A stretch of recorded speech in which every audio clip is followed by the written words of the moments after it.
فمن یرید اللہ ان یہدیہ یشرح صدرہ للاسلام، تو اللہ تعالیٰ جس کے لیے بھی چاہتا ہے کہ اس کو ہدایت کے دروازے اس کے لیے کھول دے، اس کے سینے کو اسلام کے لیے کھول دیتا ہے۔ یہ ایک بڑی معنوی حقیقت ہے، اس پہ غور کیجئے گا۔ شرح صدر، الم نشرح لک صدرک،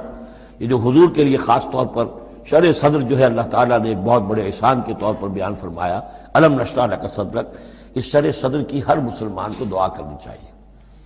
اللہم ربنا نور قلوبنا بالایمان واشرح صدورنا للاسلام،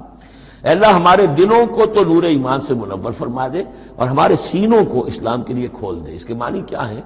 اللہ ہمارے اندر وہ باطنی بصیرت پیدا کر دے کہ اسلام کی ہر چیز ہمیں ٹھیک نظر آئے، ہاں ہاں یہی تو ٹھیک ہے، یہی تو ہونا چاہیے، منطقی ہے، معقول ہے، کہیں چیز اپرائے گی نہیں۔ انسان کی فطرت جو ہے اتنی مطابقت محسوس کرے گا انسان کہ دیکھنا تقریر کی لذت کہ جو اس نے کہا میں نے یہ جانا کہ گویا یہی میرے دل میں تھا، اس لیے کہ اس کا اپنا سینہ جو ہے اللہ تعالیٰ نے اسلام کے لیے کھول دیا ہے۔ تو یہ شرح صدر جو ہے اللہ تعالیٰ کی طرف سے بہت بڑی نعمت ہوتی ہے۔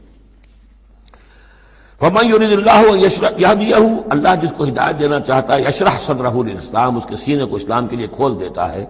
ومن یرید ان یضلہ، اور جس کے بارے میں وہ طے کر دے کہ اس کو تو اب گمراہی ہی پر رکھنا ہے، یجعل صدرہ ضیقا، اس کے سینے کو تنگ کر دیتا ہے، حرجن، بہت ہی تنگ اندر سے،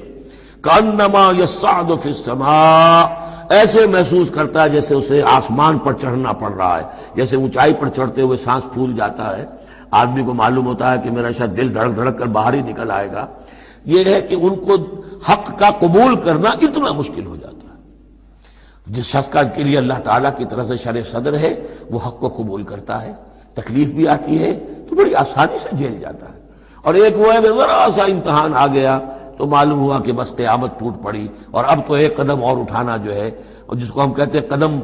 من بھر کے، پاؤں جو ہے من بھر کے ہو گئے، بوجھل ہو گیا انسان، وہ بات نہیں۔ فرمایا کذالک یجعل اللہ الرجس علی الذین لا یؤمنون، اور اسی طریقے سے اللہ تعالیٰ عذاب یا گندگی ڈال دیتا ہے ان پر جو ایمان نہیں لاتے۔